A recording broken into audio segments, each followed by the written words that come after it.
So, according to an NFL source, the Philadelphia Eagles are moving J.J. Arcega-Whiteside from the wide receiver position to the tight end position. This is Philly Talk with Philly Mike. Talking sixes in the bird gang, that's our life. Competition, we ain't scared, yeah, that's what we like. Win or lose, you know we showing up and we gon' fight.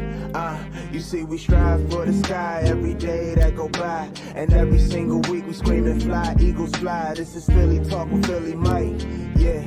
This is Philly Talk with Philly Mike, yeah. What is going on, everybody? I go by Philly Mike, and this is the Philly Talk Podcast. And today we got to talk about somewhat breaking news. I know we talked about this a lot on the channel. I offered it. Battlebirds Podcast offered it. LB offered it. Philly 500, I believe, talked. Every Eagle content creator pretty much talked about it, and so did you guys in the comment section and in the chat. So today we actually are going to get into it because it's now a fact. J.J. Arcega moving to the tight end position. Now, again, before we get into it, help your boy out and hit that like button. Subscribe if you are new and ding that notification bell so you know when we go live or drop videos. Just an hour ago, I was live with Devin Caney and we talked about the draft, and she did a 2-round mock draft, 15, 18, and 51. Go check it out. It will be at the end of this video, or just go to the video before this and you'll see it. But Jeff McClain tweeted, J.J. Arcega-Whiteside, Mr. Umbrella Boy himself, is moving from receiver to tight end, according to an NFL source.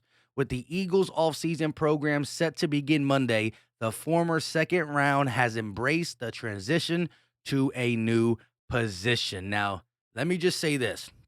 We have talked about it.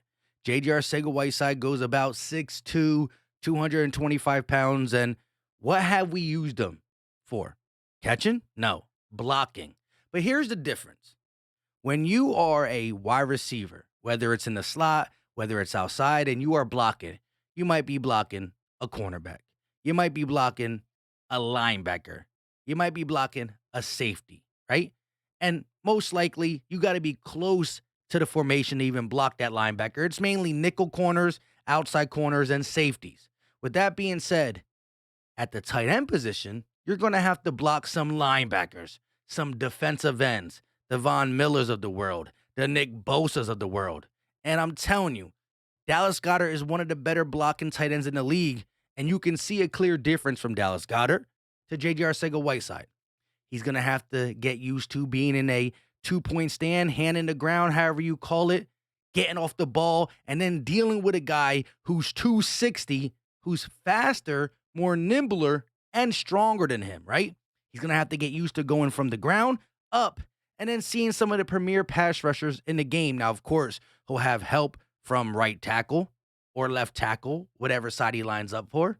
Now, I will say his catching ability has been good at times, meaning the times he runs a route correctly, the times we throw him the ball, he's shown some strong hands. He don't get many opportunities. He caught a pass late in the year, but he also dropped some passes the year that we gave him opportunity after opportunity after opportunity, right? I do think he has strong hands. I don't know why he couldn't become a red zone target. I don't know why we didn't even give him routes. I don't know what's going on with him, but it's some weird stuff. Jalen Reagor stinks, but he gets on the floor, he gets on the field, and he runs routes. We see him included in the offense. He stinks, but he looks like a regular guy who stinks, which is weird.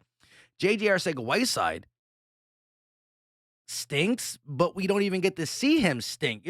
It's just such a weird conversation that we got to have. But we don't get to see him go out and fail, except for his rookie season. His rookie season, we saw him go out and fail, and since then, he's not even able to go out there. So I don't even know what his full problem is. Now, I made a tweet, and I didn't pull it up, but I said, good news is the Eagles look like they're going to draft a wide receiver. For the people who want wide receiver, it looks like we're clearing up spot.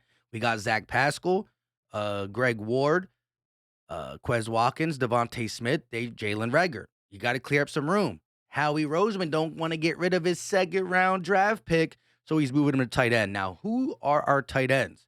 Goddard, Stahl, and it might be J.J. Arcega-Whiteside. Tyree Jackson got hurt. He probably won't be on the roster to start the season.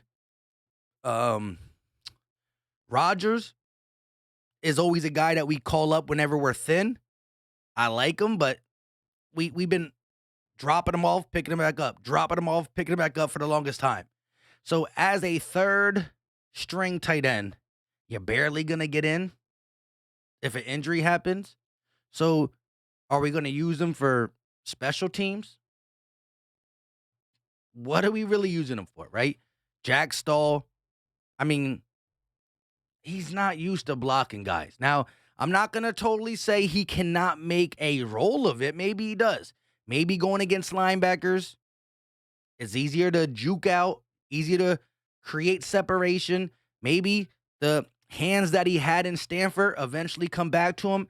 Now that he's actually getting play time, he's going against linebackers, he's going against nickel cornerbacks that he's just bigger and stronger than. I don't know. At least it's a fresh start at a new position because whatever's going wrong with him, he can't even get on the field to show he stinks at wide receiver, let alone, I just don't know. Like, we saw Jalen Reagor rookie season up and down, sophomore season pretty much down, but we seen it. We kept putting him on the field. There's a reason we're not putting Whiteside on the field except for the block. And blocking is cool, but when he's blocking a linebacker and a defensive end or a D tackle coming around on a switch, stunt, it's gonna be tough. Again, is he first string? No. Second string? No. Third string? Yes. So maybe it's just to see how it goes. Maybe he can run routes. Maybe he can do something. I'm not holding my breath. This ain't no crazy breaking news. I just thought I would tell you guys because it's funny. A lot of us talked about it. Some of y'all thought it will be really good. And if you think he's going to be good at it, let me know. I am not saying he's not. I'm just thinking like, really? Really? I don't see the harm, but I don't see like, hey, he's about to be, you know what I mean? Whoo, he about to kill it. Nah, I just don't know. With all that being said, I go by Philly Mike, and this is the Philly Talk Podcast. Leave your thoughts in the comment section because we have talked about it time in and time again. I always said it's easy blocking receivers. I mean, easy blocking corners, safeties, and nickelbacks. Let's see him do it with his hand in the dirt with one of the best pass rushers, even though he's going to be helping out. Let me know your thoughts in the comment section. I appreciate it. And check out the Devin Caney stream if you want to. It's going to be popping up somewhere on the screen. And if I forget to do it, then go ahead and check it out. 6 days into the draft. It's time to get right. Howie Roseman. Hopefully we don't have to keep your draft picks around like Reagor and Whiteside. Hopefully we want to keep your picks around like Devontae Smith and Landon Dickerson. Until next time, y'all know what time it is. We out.